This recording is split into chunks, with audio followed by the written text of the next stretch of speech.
अस्सलाम वालेकुम स्टूडेंट्स, सुनाए क्या हाल। अच्छा स्टूडेंट, हमने क्वांटम मैकेनिक्स 1 स्टार्ट की थी, तो पीछे हमने डिटेल्स देखा कि हमारे पास कैट और ब्रा नोटेशन क्या होती है या हमारे पास डायराक नोटेशन क्या होती है।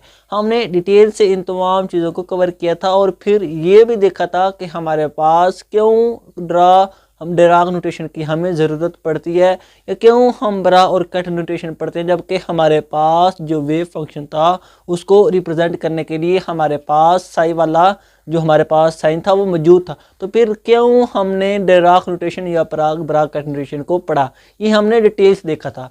तो आज हम देखेंगे कि हमारे पास नॉर्मलाइजेशन है क्या, जब हमारे पास जो दो कैट वेक्टर हैं या दो हमारे पास स्टेट वेक्टर हैं जिनको हमने साई कहा था, उनकी नॉर्मलाइजेशन है क्या, उससे मुराद क्या है, क्या उसका मीनिंग है, और उसके रिलेटेड हम एमसीक्यूज और न्यूमेरिकल को भी सॉल्व करेंगे जो कि हमारे पास यूनिवर्सिटी एग्जाम में पूछे जाते हैं।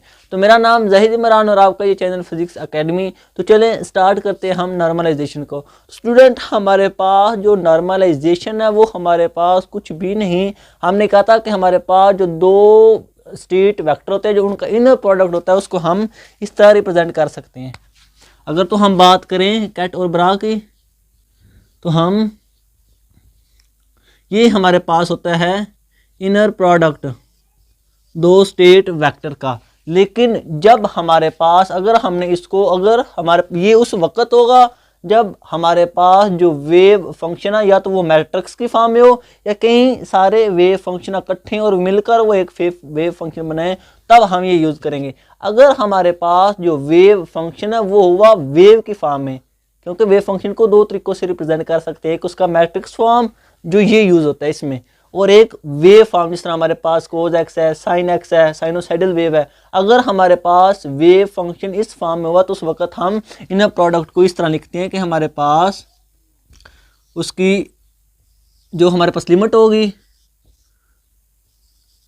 ये हमारे पास उस साई का कंजुगेट, और ये हमारे पास ऐसे, ये हमारे पास कहलाता है इनर प्रोडक्ट जब हमारे पास बात हो वेव फंक्शन की जो कि हमारे पास वेव की फॉर्म में हो।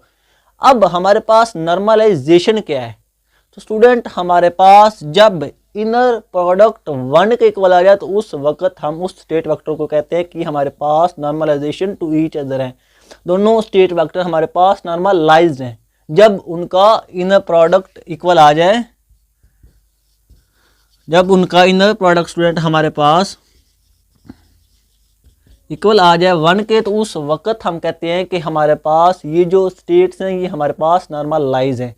अब हमारे पास जब हम देखेंगे कि हमारे पास इसका मीनिंग क्या है, ठीक है, हमने एक ब्रा लिया, एक कैट लिया हमारे पास, या हमने एक कंजुगेट लिया और एक उसका हमारे पास ओरिजिनल वेव फंक्शन लिया, उनको मल्टीपल कर दिया, हमारे पास आंसर आ गया। लेकिन इसका मीनिंग क्या है ये भी हम देखेंगे।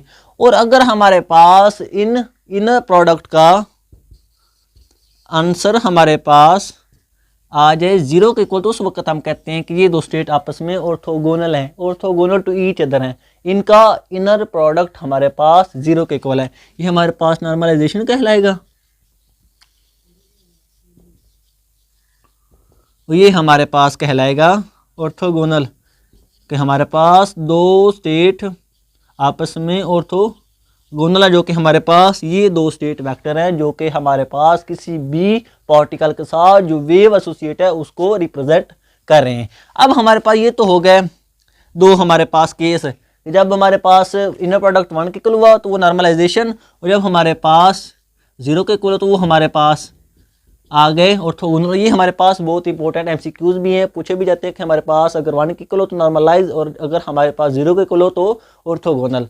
अब हमारे पास इसको क्यों पढ़ते हैं, पहली बात तो ये नॉर्मलाइजेशन है क्या, कि जब हमारे पास 1 के इक्वल आ गया तो इनर प्रोडक्ट वो नॉर्मलाइज, जब 0 के इक्वल आ गया तो ऑर्थोगोनल। स्टूडेंट हमें पता कि हमारे पास ये जो साई स्टार और जो हमारे पास साई है इसको हम इस तरह भी रिप्रेजेंट कर सकते हैं, और ये हमारे पास प्रोबेबिलिटी के इक्वल होता है। क्या स्टूडेंट, हमारे पास ये हमारे पास रिप्रेजेंट करता है प्रोबेबिलिटी को, कि पार्टिकल के साथ जो वेव एसोसिएट है, जो पार्टिकल के साथ वेव मूव कर रही है, पार्टिकल उस वेव में है कहाँ पे असल, ये उस प्रोबेबिलिटी को शो करता है साई स्क्वायर।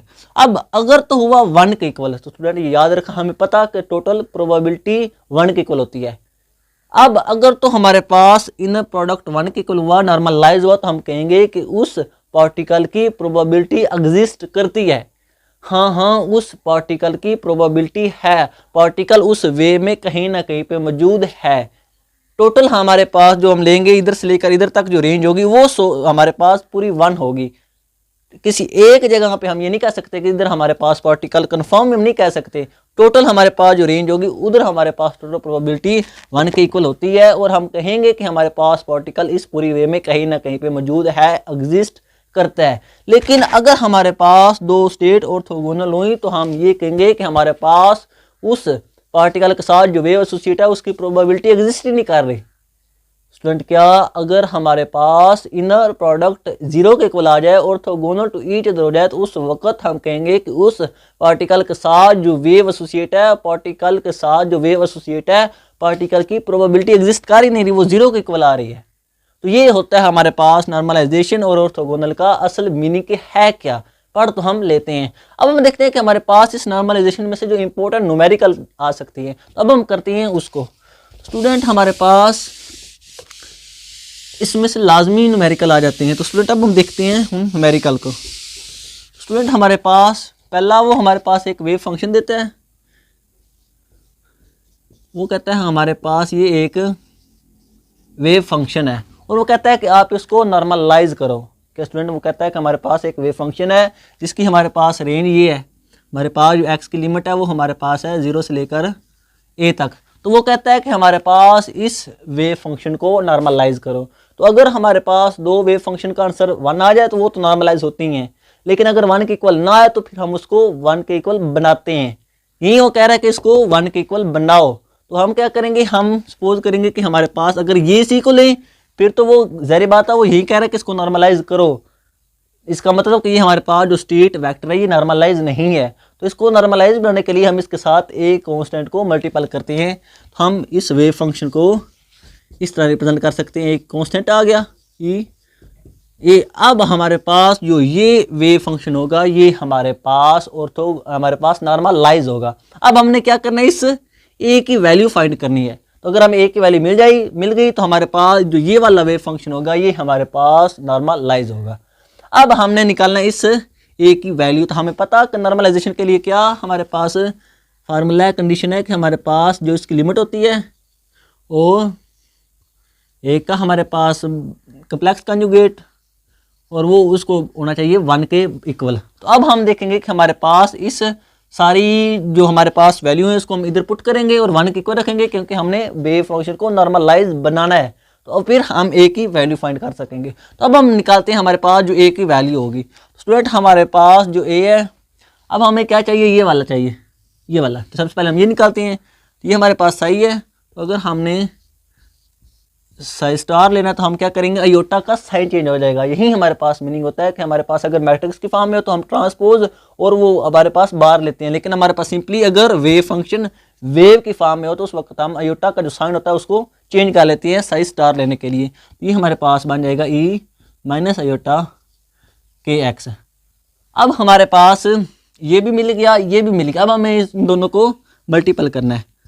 तो जब हमने इन दोनों को मल्टीपल किया तो हमारे पास ये हमारे पास ऐसे आ जाएगा ए स्टार। तो हमारे पास ए स्टार और ए हमारे पास इक्वल होता है ए स्केयर के। तो ये हमारे पास आ जाएगा ए स्केयर के, और ये हमारे पास ऐसे ही आ जाएगा ई अयोटा के एक्स ई माइनस अयोटा के एक्स। अब हमारे पास स्टूडेंट बेस सेम हो तो हमें पता कि पावर आपस में ऐड हो जाती हैं। जब हमारे पास बेस सेम पावर आपस में ऐड हुई तो हमारे पास ये प्लस का ये माइनस का मिलकर 0 हो जाएंगे, और ई हमारे पास 0 उसकी वैल्यू 1 होती है। किसी भी चीज़ की पावर 0 तो वो हमारे पास 1 के इक्वल आता है। ये हमारे पास जो सारा आ जाएगा ये 1 के इक्वल आएगा, ये वाला, और ये हमारे पास ए स्केयर के साथ मल्टीपल हो रहा है तो हमारे पास ए स्केयर आ जाएगा। अब हमारे पास इस सारा जो हमने निकाला इसकी वैल्यू क्या आई, ए स्केयर। अब हम पुट कर देते हैं इसमें सिंपली। तो हमारे पास लिमिट कितनी है, 0 से ए तक।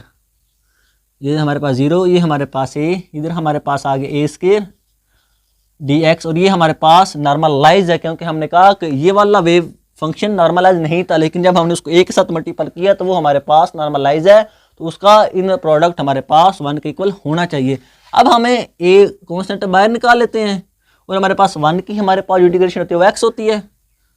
तो हमने इसकी लिमिट लगाई a और 0, ये हमारे पास किसके इक्वल है 1 के। अब हम इसको इधर कर लेते हैं। तो स्टूडेंट हमारे पास जब हम लिमिट पुट करेंगे तो x की जगह a रखेंगे और -0, तो ये हमारे पास आ जाएगा a square a is equal to 1। तो यहाँ से हमारे पास जो वैल्यू आई a की वो हमारे पास है 1/a का अंडर रूट। ये हमारे पास इस a की वैल्यू है जो कि हम अब इधर पुट करेंगे तो हमारे पास ये जो वेव फंक्शन बनेगा finally 1/a under root e iota के x। ये वाला वेव फंक्शन हमारे पास ऐसा वेव फंक्शन आया जो कि हमारे पास नॉर्मलाइज होगा। नहीं तो उसने कहा था कि अब बताओ हमारे पास वेव फंक्शन को नॉर्मलाइज करो। ये वाला नॉर्मलाइज नहीं था, हमने कहा कि हम उसको a के साथ मल्टीपल करते हैं और नॉर्मलाइज होगा तो वो हमारे पास 1 के इक्वल होगा। जब हमने उसको 1 के इक्वल रखा तो हमारे पास जो a की वैल्यू आई वो हमारे पास 1/a अंडर रूट आई। और जब हमने इस a की वैल्यू को इधर पुट किया तो हमने कहा कि अब ये वाला जो वेव फंक्शन है ये हमारे पास किस इक्वल होगा 1 के इक्वल होगा, नॉर्मलाइज होगा। क्यों नॉर्मलाइज होगा स्टूडेंट? क्योंकि हमारे पास इसका जो हमारे पास आंसर है वो हमारे पास x आएगा ना, ये हमारे पास a आएगा। क्योंकि हमने इनको जब मल्टीपल किया तो हमारे पास वो 1 बना, 1 को जब हमने इंटीग्रेशन किया तो हमारे पास x बना, लिमिट पुट की तो हमारे पास ये a आ गया। जब हमारे पास ये a आ गया तो उस वक्त हमारे पास ये a आ गया और इसमें हमारे पास ये जो साथ में मौजूद है a, जब हम इसको मल्टीपल करेंगे क्योंकि एक दफ़ा स्टार लेंगे एक दफ़ा साई लेंगे तो हमारे पास जो स्टार और जो साई हमारे पास होंगे वो 1/a और 1/a अंडर रूट हमारे पास कैंसिल हो जाएंगे, तो वो 1/a सिंपली बचेगा और 1/a और ये वाला a आपस में कैंसिल होकर किसके इक्वल आ जाएंगे 1 के। ये होता है हमारे पास नॉर्मलाइजेशन। ये वाला वेव फंक्शन अब हमारे पास नॉर्मलाइज है। अब हम देखते हैं हमारे पास जो नेक्स्ट इंपॉर्टेंट न्यूमेरिकल है, अब हम उसको देखते हैं। तो स्टूडेंट अब हमारे पास जो नेक्स्ट न्यूमेरिकल है हम उसको देखते हैं। अब वो ये कहता है कि हमारे पास ये एक वेव फंक्शन है, इसी तरह नॉर्मलाइजेशन की होगा और वो हमारे पास कहता है कि कोज ये हमारे पास एक वेव फंक्शन है और इसकी हमारे पास जो लिमिट उसने दी वो हमारे पास है -π/2 से +π/2 तक।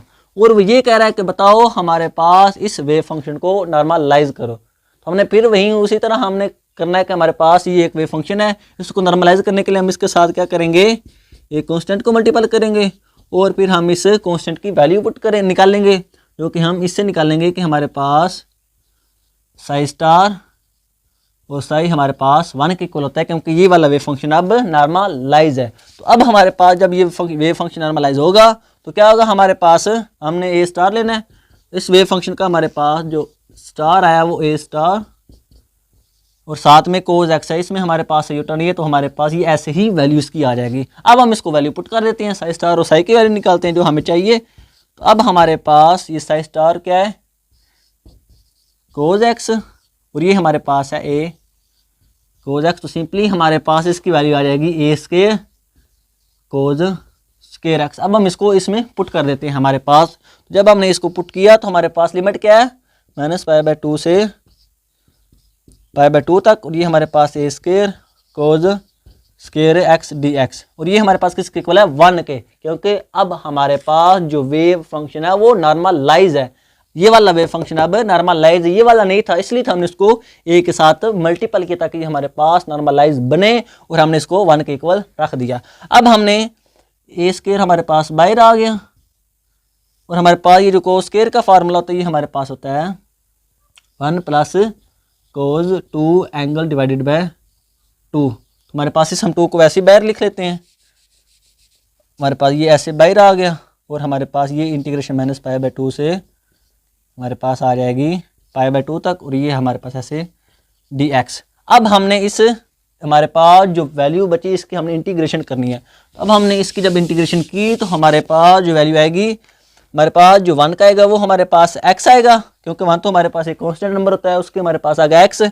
ये हमारे पास ए स्क्वायर साथ मल्टीपल हो रहा है और ये हमारे पास x आ गया 1 का और लिमिट हमारे पास π/2 और -π/2 है और ये हमारे पास आ जाएगा बिल्कुल उसी तरह ए स्क्वायर डिवाइडेड बाय 2 साथ में आएगा और हमारे पास कोस 2 थीटा एंगल की हमारे पास जो इंटीग्रेशन होती है वो साइन 2 एंगल होता है। हमारे पास जो कोस की इंटीग्रेशन होती है वो साइन एंगल होती है और एंगल हमारे पास नीचे आ जाएगा।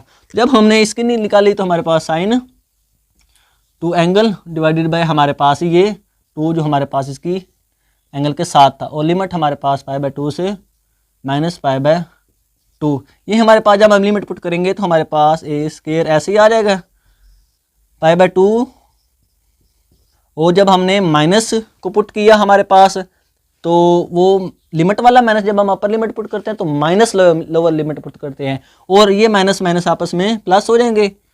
तो ये हमारे पास, और ये हमारे पास जब हम π/2 को पुट करेंगे इधर, तो जब एंगल की जगह तो 2 से कैंसिल हो जाएगा, और साई पाई हमारे पास क्या होता है 0 के इक्वल हो जाता है। तो ये हमारे पास सारी की सारी वैल्यू 0 के इक्वल हो जाएगी। तो ये हमारे पास 0 के इक्वल हो गई, ये हमारे पास पाई बन जाएगा। तो फाइनली हमारे पास ये 1 के इक्वल था, तो फाइनली हमारे पास इस a की जो वैल्यू आएगी वो हमारे पास आ जाएगी हमारे पास 2/π, और हमारे पास फाइनली 2/π का अंडर रूट हमारे पास इस a की वैल्यू आ जाएगी, जो कि हमारे पास इस वेव फंक्शन के साथ हमने लिखना है। इसकी हमारे पास है 2/a under root 2/π under root, और साथ में हमारे पास cos x। तो अब ये वाला हमारे पास जो वेव फंक्शन है ये हमारे पास नॉर्मलाइज है, क्योंकि हमने a की वैल्यू निकाली। तो इस तरह का स्टूडेंट हमारे पास जो न्यूमेरिकल हैं और MCQs हैं वो हमारे पास नॉर्मलाइजेशन में से आ सकते हैं। तो आई होप आपके सारे कंसेप्ट क्लियर हो गए कि हमारे पास नॉर्मलाइजेशन है क्या, वो क्या हम इंफॉर्मेशन देता है, और किस तरह के हम उसमें से न्यूमेरिकल को सोल्व कर सकते हैं। तो आज के लिए इतना ही, इंशाल्लाह मिलेंगे अगली वीडियो में। ओके, अल्लाह हाफिज़।